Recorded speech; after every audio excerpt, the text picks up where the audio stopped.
counter punch.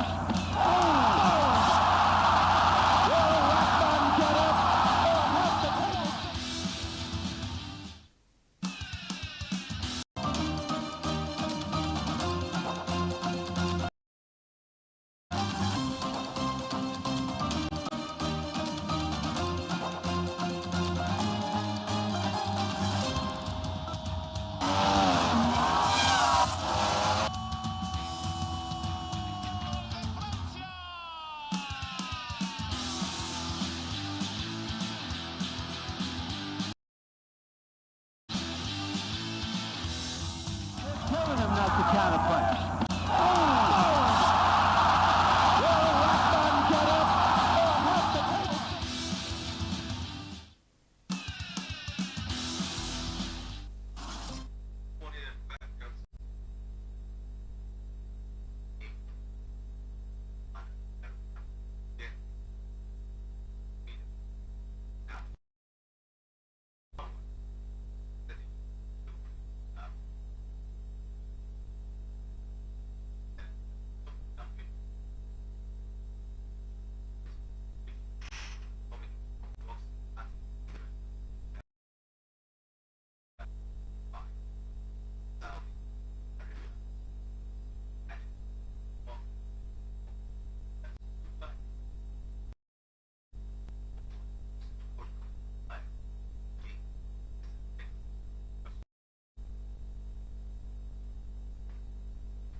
Telling him not to counter punch.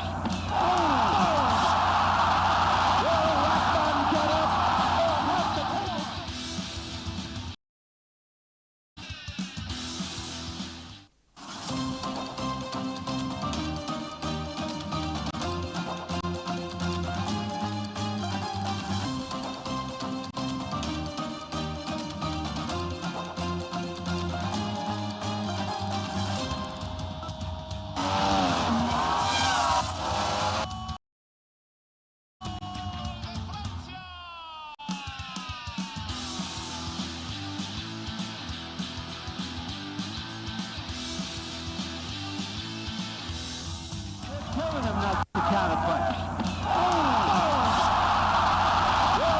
You're welcome back as the Sports Talk on Atlantic Television. That's all, and of course, today's edition of the show promises to be another exciting edition of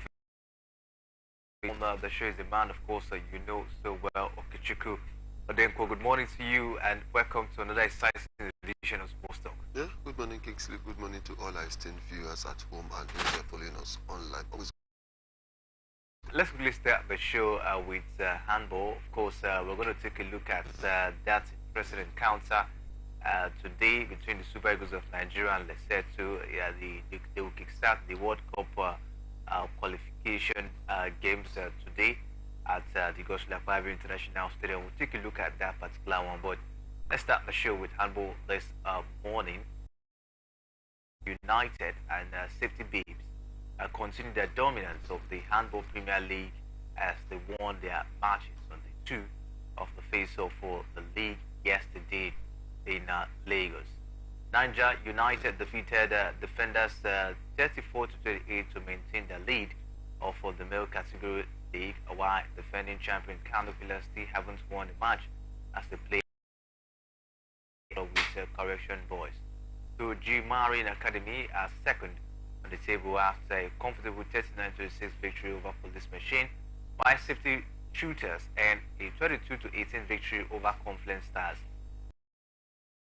Before now had only one victory in the Handball Premier League, where Rock Bottom on the league table defeated Benue Buffaloes 29-32 to end their second victory in 13 matches, while Seaside Boys of Lagos are now in the third position after they defeated Rema Strikers of Sokoto 35-31.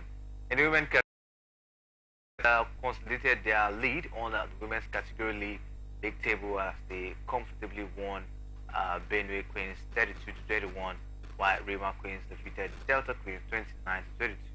Imo Grasshoppers seems to have had a revival as they comfortably defeated Bende Dynamos 34-23, while former Plateau Peacocks and a 20-13 victory over Seaside Babes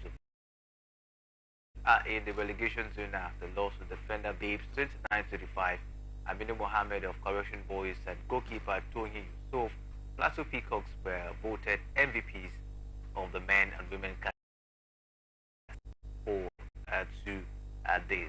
It was really an interesting encounter in the handball in the Premier League down here in Nigeria. Okichukwu Denko, what do you make of the result? And as well, talking about the league, the Handball Premier League, of course, has been very, very consistent, and you must give it up to the president of the side, Sam Macho, of course, for what he's been able to do so around. They've gotten another sponsor to actually be the officials, another brand to be the official sponsor of the Handball League this time around. What do you make of the result, and as well as the way handball has been able to go down in the country?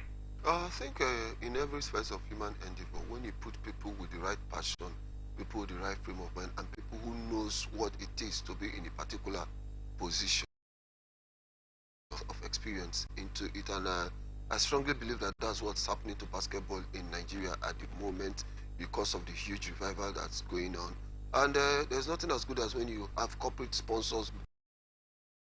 That means they bring in their money, they bring in their wealth, and they bring in a lot into your championship, and before you know, it becomes a crowd puller, and people always have something, because basically in every championship, once there's a prize money, there's something to go home with. You discover that people tend to put in their best. Interesting one. And Handball League this season it's been an impressive one, of course, from the president Samuel Chewo, getting sponsorship upon sponsorship, and the Handball League, of course, is moving freely in the country. But let's stay away from handball this morning as we take a look at boxing on the show, as Nigerian heavyweight boxer Ife Ajagba has joined the roll call of dignitaries to congratulate Mr. Agege on his emergence as the interim president of Nigeria Boxing Federation. Ife Ajagba congratulatory message was contained in a very short video made available to emphasize the significance of Omo Agege, a new position within the MBF, while also commending him for his dedication to the development of the sport of boxing in Nigeria, and believe his leadership will contribute significantly to taking the game to the next level. Ife Ajagba, who was a product of several IBA tournaments, noted emphatically that he looks forward to collaborating with Mr. Omo Agege and the Nigerian Boxing Federation with a view to lifting the game of boxing to a higher ground.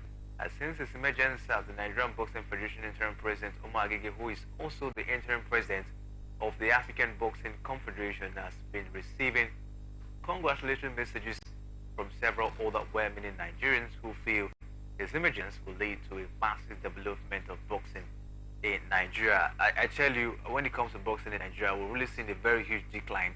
But this time around, Omo Agege is stepping up, and a lot of Nigerians are happy, with his emergence as the interim president of the federation. But I don't know what you make of it. Do you see him coming up? Do you see lights?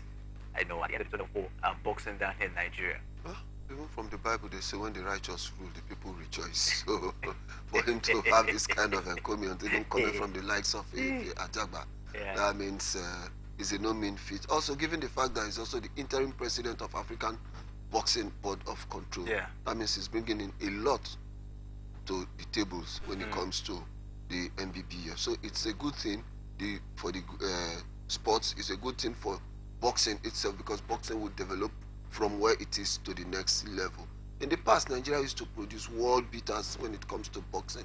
But over time, I don't know what has really engulfed the federation that we cannot even produce champions even at the African level anymore.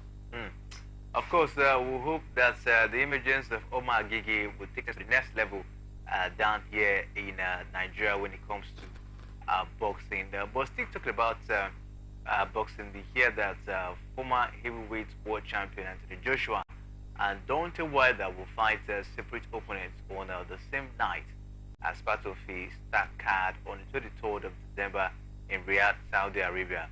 Brighton Joshua will face Otto Wallin, with American Wilder taking on former champion Joseph Parker. Now, if Joshua and Wilder both win, they could fight each other in 2024. So, this is going to be another test for Anthony Joshua, Otto Wallin, this time around. Don't forget, the man has actually, he has actually put up a bit of an impressive performance. I think he has won two of his fights. This is going to be the third one this year. Talking about Anthony Joshua. I don't know what you make of this, about between him and Otto Wallin. Anything to fear? Anything for Joshua to fear about? To fear?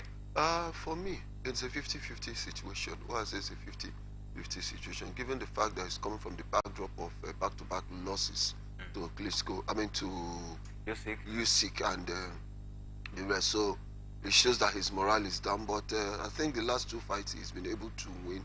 So let's see how far he can go with this third one. If it does, it will be better for him. Why I say it will be better for him, it will also bring up his psyche, it will also bring up his morale to show that he's also ready for the big stage when it comes to boxing. Interesting one, of course.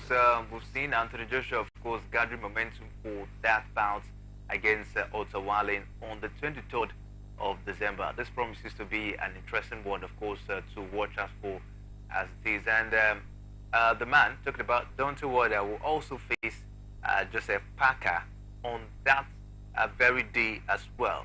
And this promises to be an interesting one to watch us. But Deontay Wilder has been out, when it comes to boxing for about, I think, a year now, and is coming back to face Joseph Parker. Everyone is actually expecting, what he will actually bring, to the ring this time around.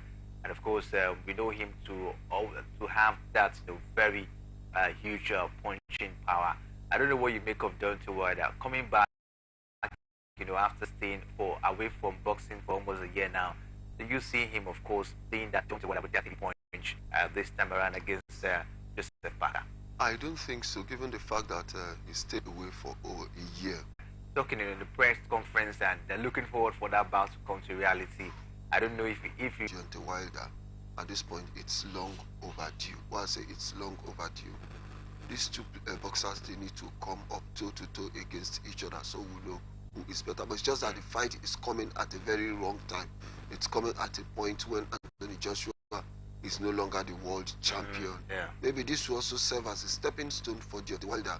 If he defeats AJ, that means that talk about fight between himself and Tyson Fury would also come up in the card anytime next year.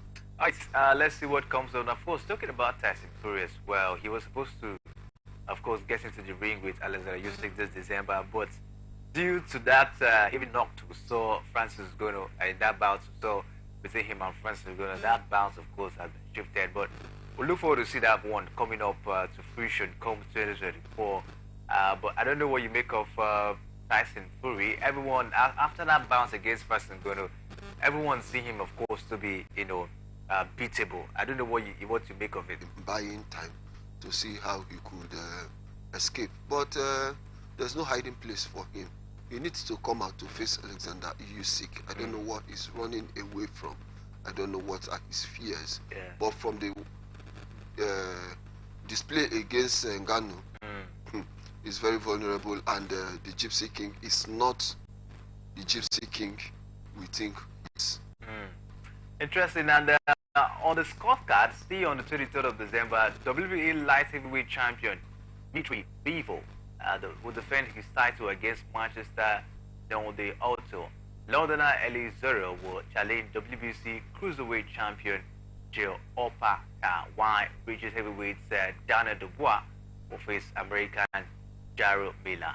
And of course, we're looking forward to see how this one pounds out. And the interesting thing about this particular bout, I think, was the fact that all of these fights will be held in Saudi Arabia. I tell you, Saudi Arabia is now becoming the hub of boxing now, where we see boxing bouts, of course, being held down there. So I don't know what you make of the idea with these days, hosting a lot of boxing bouts these days? I think Saudi Arabia is becoming to boxing what it is to the Muslim world, where people go for pilgrimage. Who knows, there has also become another pilgrimage center for boxing and boxing events. Every bout wants, they need to stage it in Saudi Arabia. That means other people really need to look critically at what these people are doing that is making the place boxing event. So is it the money? maybe. The money there? Because there's much money in Saudi. Of course, it is the petrodollar. Interesting one, and of course, we saw that bout between Tyson Fury and Francis Ngannou down there in Saudi, and of course, was very huge money we saw for both boxers as well. This time, we're going to see a lot of bouts as well on the 23rd of December down there in Saudi Arabia, and I tell you, a lot of money to be involved, when that one. Give it up to Saudis, for putting on a come forward. They are not lacking behind football, boxing, as it stands, and the World Cup, of course, in the coming year. So I think the Saudis, they are really trying to, prioritize sports, and maybe who knows, in the next 5 to 10 years to come, when you talk about sport, definitely you mention Saudi Arabia. Of course. All right, let's quickly take a look at the preparatory for Olympic, because we hear preparation is in top gear as we hear as team Nigeria gears up towards the 2024 Olympic Games.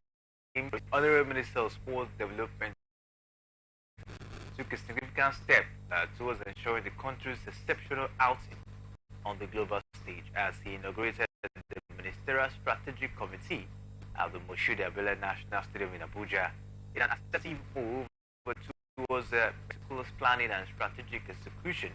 The committee will superhead Nigeria's preparation for the upcoming games.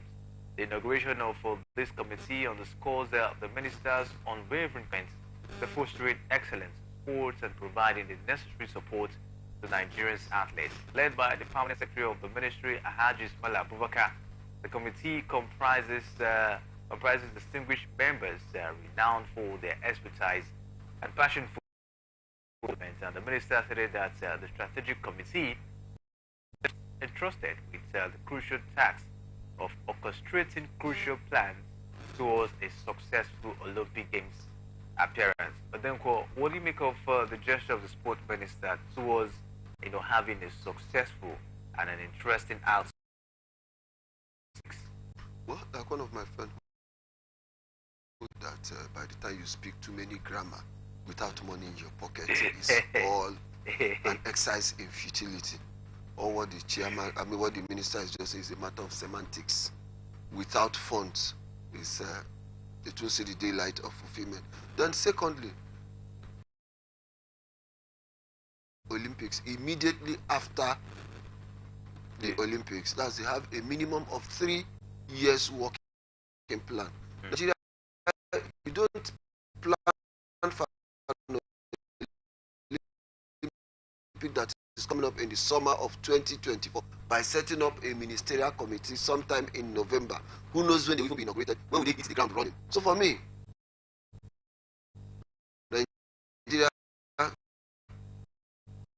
we don't really know how to take advantage of time to play. Yes, I saw it's a shame that we need to get the Senate and people from the Senate and if we continue like this, we might end up ending this Olympic without a single. Of course, I agree with a better performance.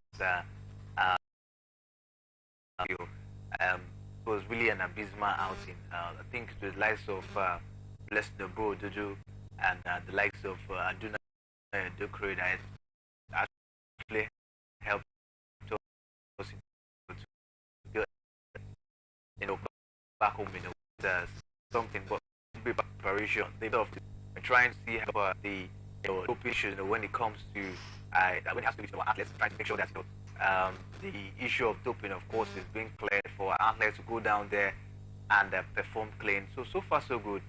The minister, since he came on board, has been trying as much as he can to put things straight ahead of the priority for Olympics, because that actually means a whole lot for Nigerians. We have to see our athletes going down there to prepare very well. But I don't know what you make of it. A lot of big names when it comes to athletics down here in Nigeria, dropped, especially the other thing about baseball, she's been banned. Well, who has been banned. Blessed no Calgary, of course.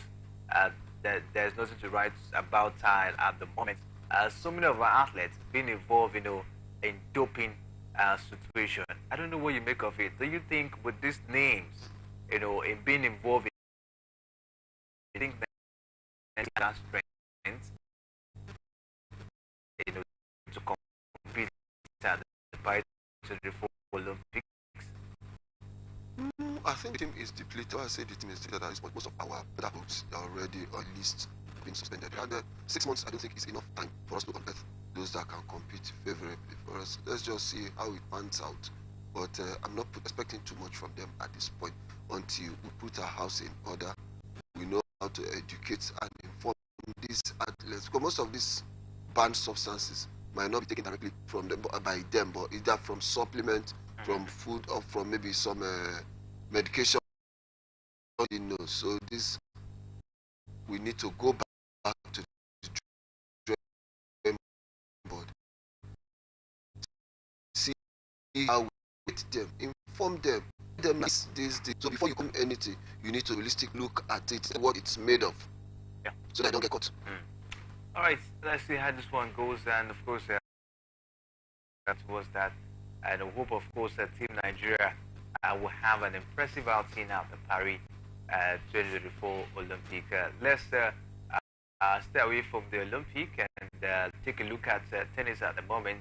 Daniel Medvedev reached the semi-finals of the ATP finals, and Carlos Alcaraz kept alive his old hopes on his debut by beating an anguished Andrei Rublev. Wimbledon champion Alcaraz had lost to Zverev in his red group opener, but despite that, returned to beat Rublev 7-5, 6-2 in Turin, down there in Italy.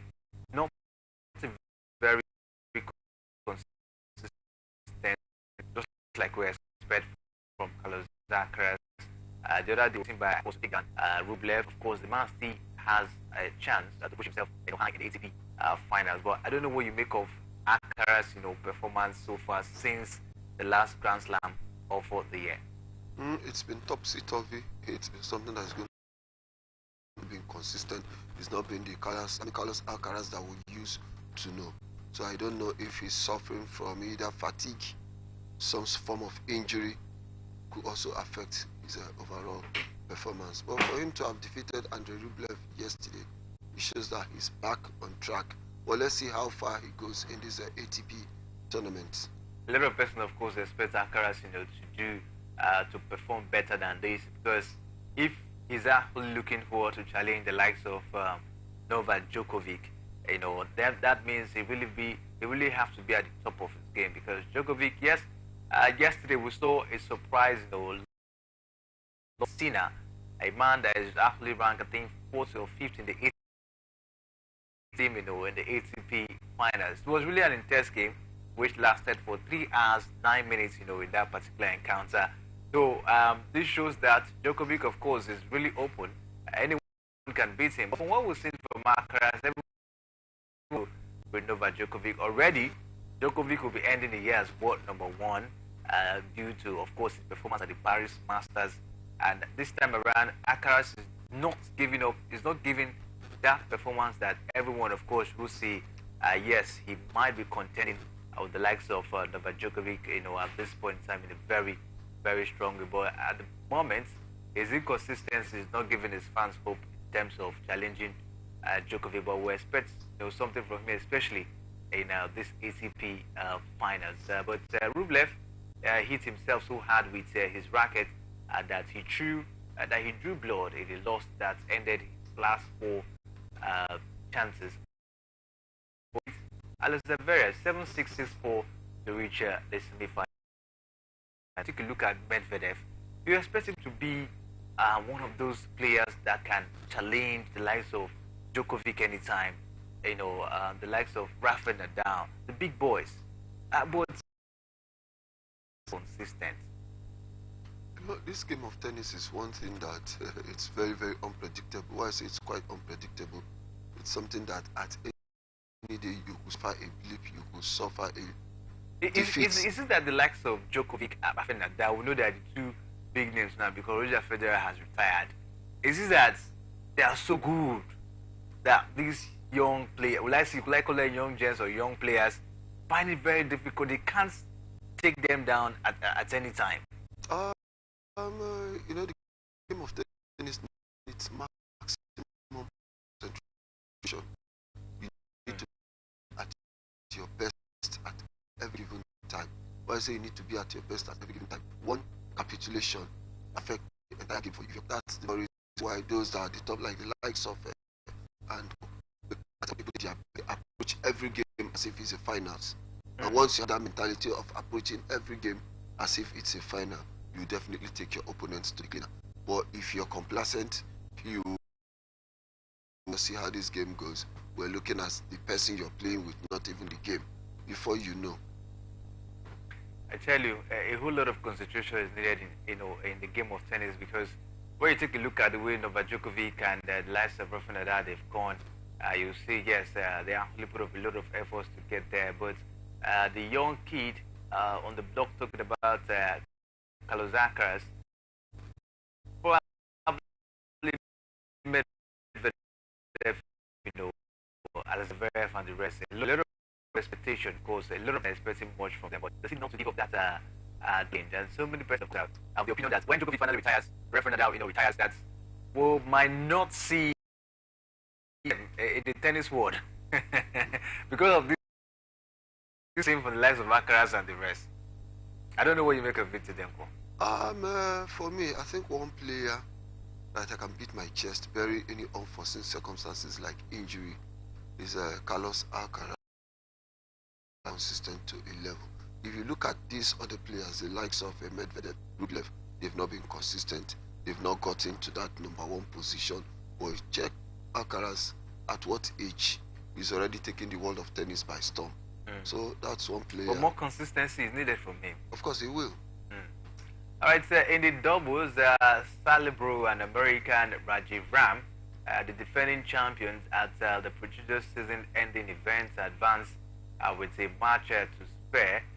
There were 6-3, 3-6, 10-7 winners against Brighton Snelskowski and Dutchman Wesley Bohoff, who must beat Rohan Bopanna of India and Australia Matthew Eden in their final group match to reach the last four.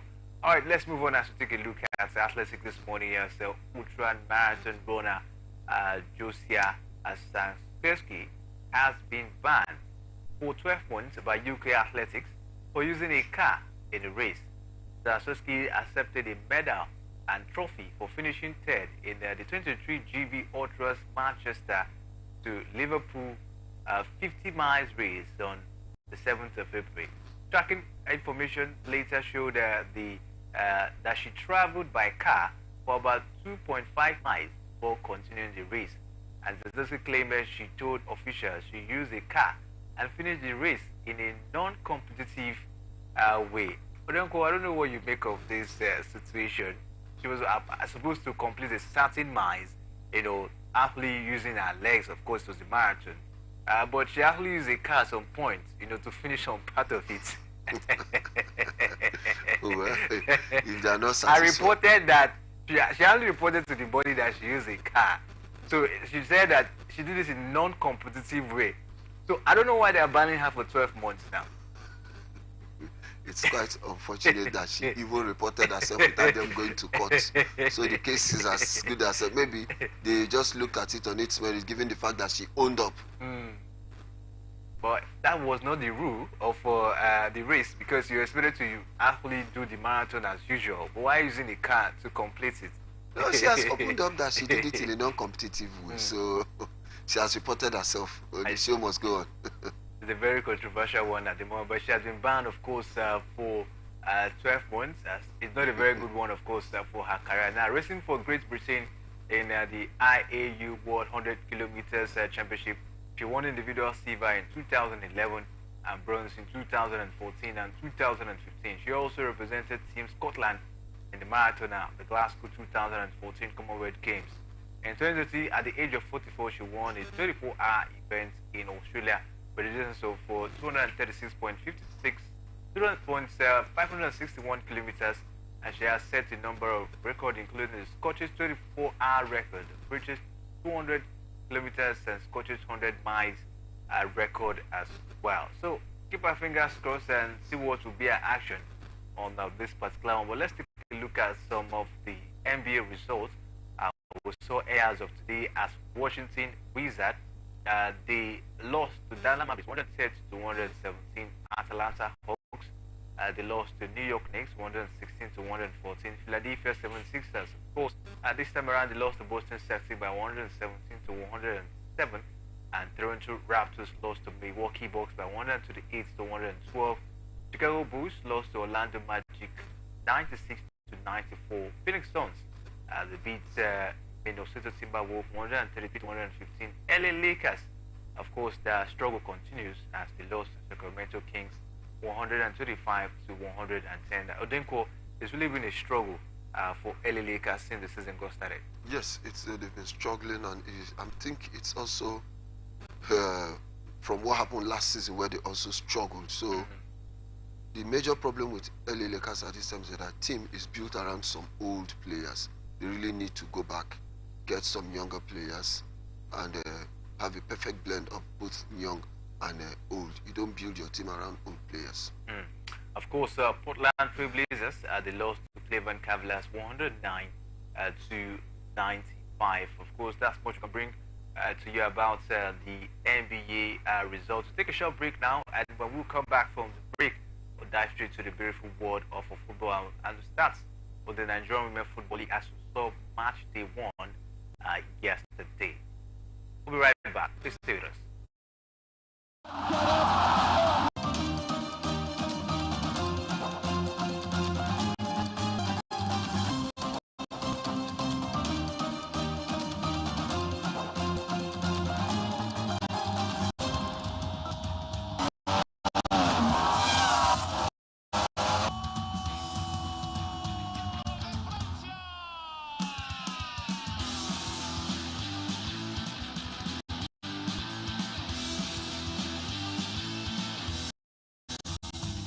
Not the counterpunch.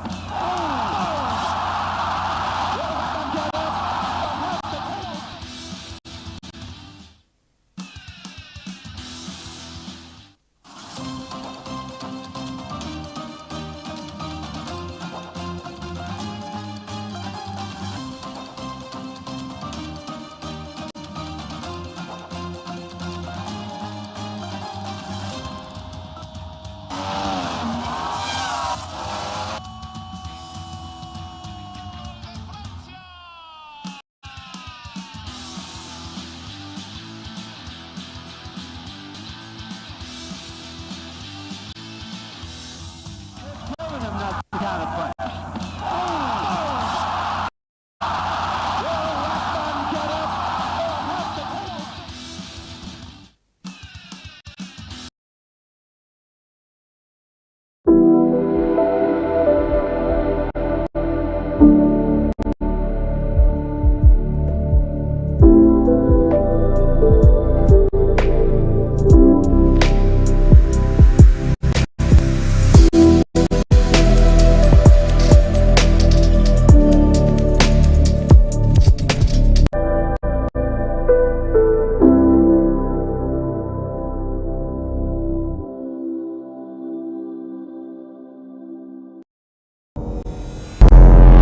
Every day, our lives are changed by history. We are one people, all of us. Leaders, politics, Nobody's ambition is what they blood. I have fought very firmly.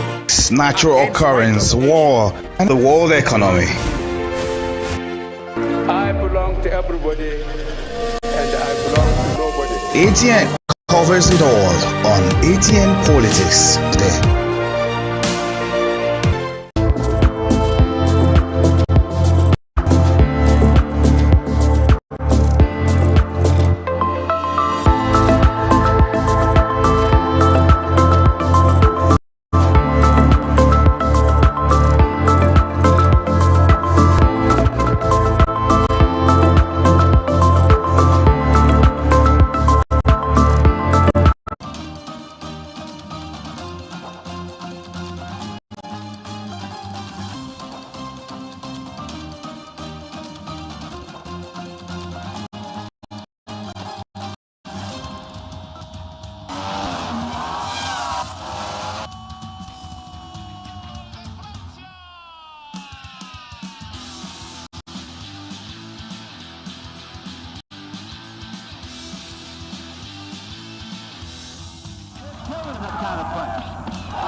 You're welcome back to the Sports Talk on Atlantic Television Network, and of course, it's time for we to bring you the latest from football. The Nigerian Men Football League, of course, came alive yesterday as we saw some interesting results in Match Day 1. But 8 matches, of course, were played in Match Day 1 of the Nigerian Men Football League.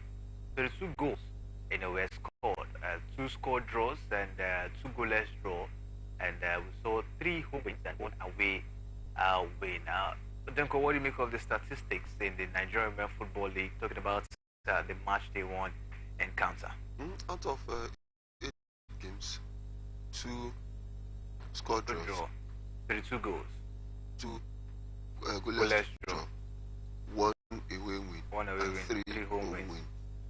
I think it's a far cry. What I say is a far cry. But all the same, it's still good for the development of the game that we didn't have all home team winning. That means it have been bad. But I think with this this result, the league itself is work in progress and not a finished product. Let's just see by the time the league extends towards the business end of it, if teams could also churn out this kind of result, then we'll know that we're really going places. But by the Nigerian factor, once we get towards the business end of the league, the home teams always get the deal. I talked about the results yesterday. Equity Queens, they played goalless against Delta Queens.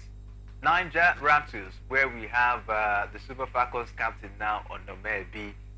They lost yesterday. Of course, she was in that game. They lost to National Amazon by 3 goals to 1. So, Omebi is now back to the league. She's with Niger Raptors at the moment. Do you see how, of course, doing anything with that side, anything, put up any positive, action with Niger Raptors? I think Onoma Ibi coming into that team might be for business purpose.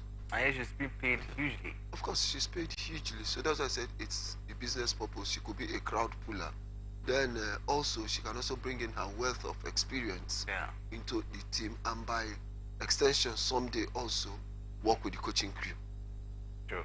Interesting one, of course. But they lost to National Amazons by 3 goals to 1. Conflex Queens played goalless against Dana's Ladies.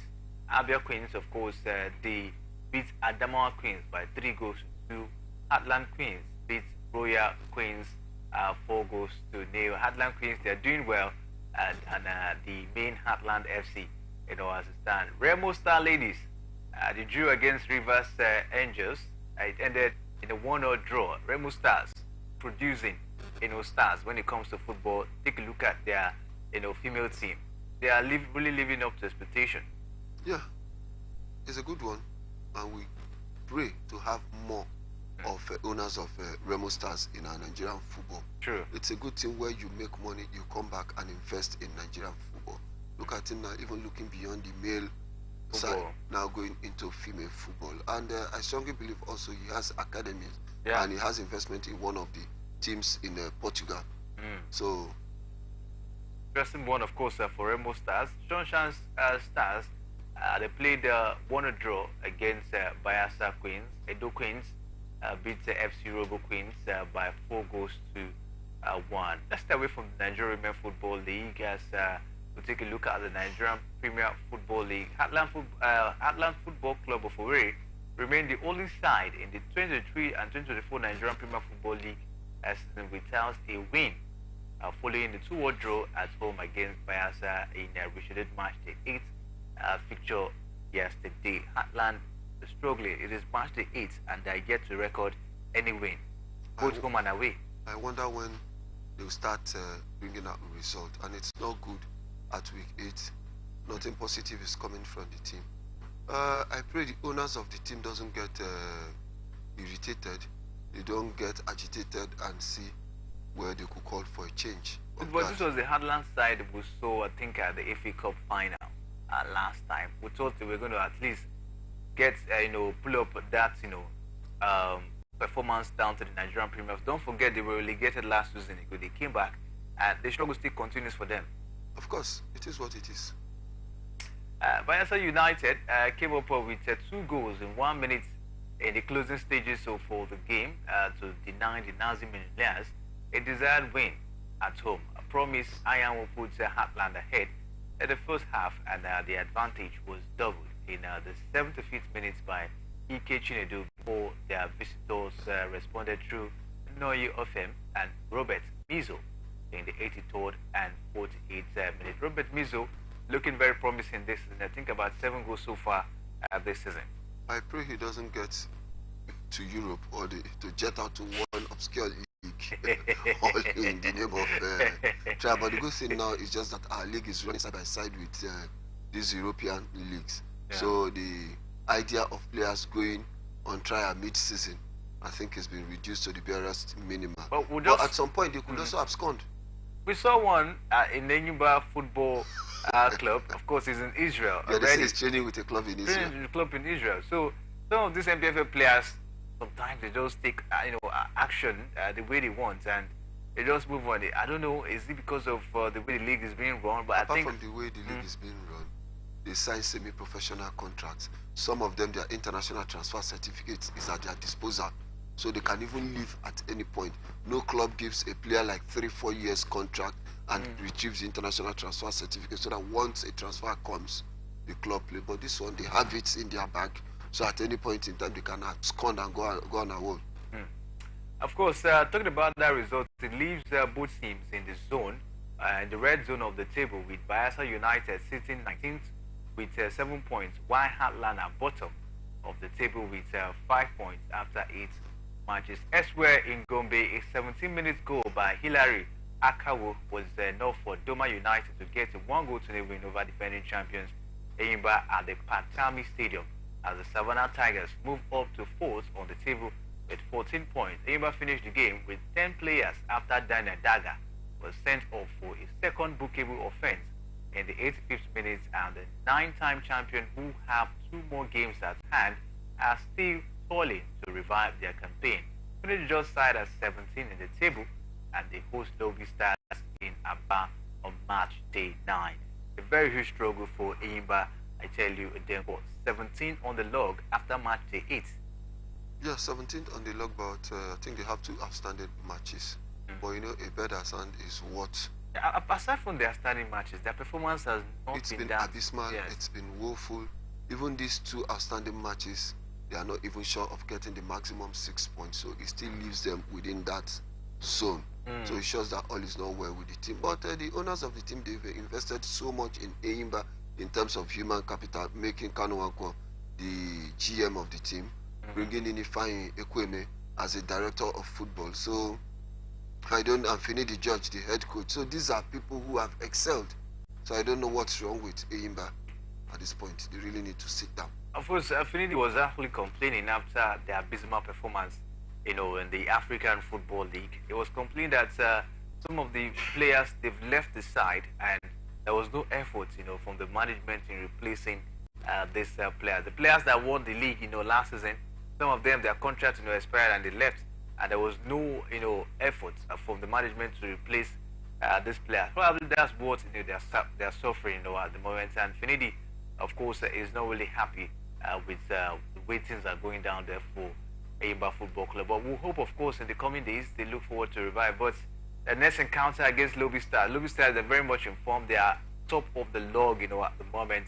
I tell you, it's going to be a very tight one for Enyimba, to surpass. But let's take a look at the World Cup qualifiers, because Super Eagles of Nigeria will be in action today. 5 p.m. is the time against Lesotho. But we saw some games yesterday in the World Cup qualifiers as Rwanda played goalless against Zimbabwe. Equatorial Guinea they beat Namibia by 1-0. DR Congo beat Mauritania by 2-0. Ethiopia played goalless against Sierra Leone. But today it's going to be an interesting encounter between the Super Eagles of Nigeria and Lesotho. And the coach of the side talked about yesterday series, talking tough ahead of the game, and he seems to, of course, put much confidence on the goalkeeper Francis Zoe. He said Francis Zoe is the best goalkeeper in Nigeria, and is having confidence in him to put up a very impressive performance in the game against Lesotho. Well, even my Bible says, as a man thinketh in his heart, so is he. So for Pesero to say that Francis Uzo is the best player in Nigeria at this point, I think it leaves a much to be desired about his level of reasoning and technical prowess as a coach. This is the worst that has happened to Nigerian football. Even an average indigenous coach can even do better than Francis Uzo. Stephen Keshi of blessed memory took us to the Nations Cup where we won the cup, and took us to the World Cup where we got to the second round, and France struggled to defeat Nigeria. So bringing a journeyman in the person of Pesero to come and coach Super Eagles at this point, it leaves so much to be desired. I don't know where we got it this wrong. And look at the caliber of players we have at this point in time. So the Eagles are no longer super in approach. I call them the Eagles of Nigeria. Given the fact that we've lost that flair, we've lost that dominance, and that fear factor is no longer there when you're confronting Nigeria when it comes to football. And I think we really need to think outside the box and think deep. We have 3 goalkeepers in this particular World Cup qualifiers. France Uzo is one of them. We have Olo Lokejo from Meyimba. We have Omas Obaseki from Bende Insurance. 2 home-based goalkeepers. And Pesero Scoff is still sticking his head with France Uzo, despite the abysmal performance so far. But let's take a look at the encounter this evening against Lesotho. I don't know what you make of the preparation of the team. Do you see the Eagles, getting the needed points in this encounter?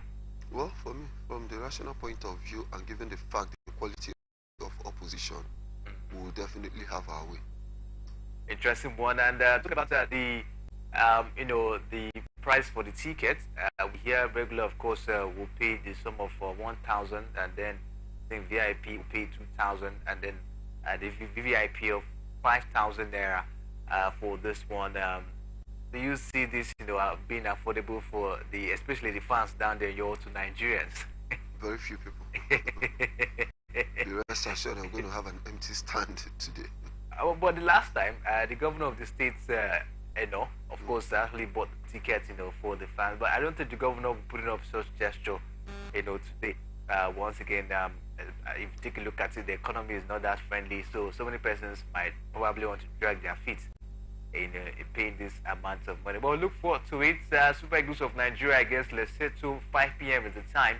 And we'll see, of course, who gets that one. But talking about other matches, of course, I'm looking forward to today. In Group A, we'll see Egypt be national against Djibouti, and as well. And Group B, we'll see Sudan will lock ons against Togo.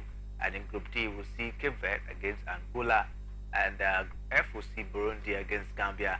And Gabon will be national against Kenya State in Group F. And for Group G, we'll see Botswana against Mozambique, Algeria against Somalia. This World Cup qualification means a lot to Nigeria. Last time we couldn't actually get to Qatar. This is another time where these players have to deliver, for Nigeria. At least make Nigeria, proud once again, playing at the World Cup. But if you take a look at the group, we have the country we're going to play, Lesotho, Zimbabwe. We have South Africa down there. So I don't know. A lot of persons do not see the possibility, or some are saying we have players that can deliver, in that particular group. So what is the possibility of Nigeria, of course, playing in the 2026 World Cup? I think in terms of players and in terms of coaching, South Africa has all it takes to match the Eagles at this point, and we should be wary of South Africa if we must be in the next Mondial. Given the fact that these other smaller nations like Zimbabwe and Lesotho could also be some form of banana peel. So we should approach every game as if it's a final. We should approach every game as if that this one, if we don't win it, we won't qualify. If we start playing the game in such complacent and lackadaisical manner, where we start believing that we have some lifeline, we'll start doing some calculation. If Nigeria beats Zimbabwe 2-0 and Lesotho loses to South Africa, those form of calculation, puts us in a very tight corner. Right, let's see what comes up today. We wish the Super Eagles of Nigeria good luck in that particular encounter. But let's take a look at what happened in the Women UEFA Champions League last night. Chelsea were frustrated in their Women's Champions League opener as a controversial penalty call, and allowed goal helped Real Madrid with a 2-2 draw. Instead of moving to the top of Group D, Chelsea are second after Swedish side BK Häcken beat Paris FC by 2-1 earlier on. And in Group C, Bayern Munich drew 2-2 draw with Roma, and Ajax beat two-time finalist Paris Saint-Germain 2-0. But aside from that, we hear that Chelsea could face further scrutiny from football authorities over reports of payments connected to the club's former owner Roman Abramovich.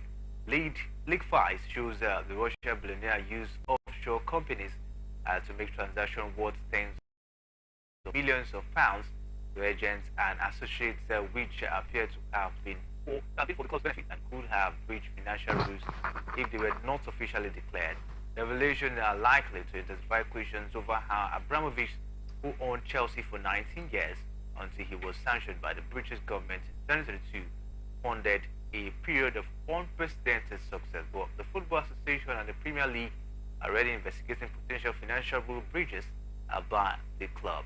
Away from that, Manchester City, of course, they're really making money this time around, because we hear they've posted their Premier League record revenue of £712.8 million for the 2022 and 23 financial year. This exceeds the record £648.4 million posted last month by Manchester United, and is a £99.8 million rise on the previous year. City profit of £80.4 million is up from last year's club record of £41.7 million, and this figure comes on the back of a season in which they became the second English club after Manchester United in 1999 to win the treble of Premier League, FA Cup and Champions League. Odenko, Manchester City really making a lot of money. They're in business, and the major aim of business is to make profit. And I think they're having the best of times, posting a profit of 712 million 12.8 million pounds. That's a hell of bucks, honestly.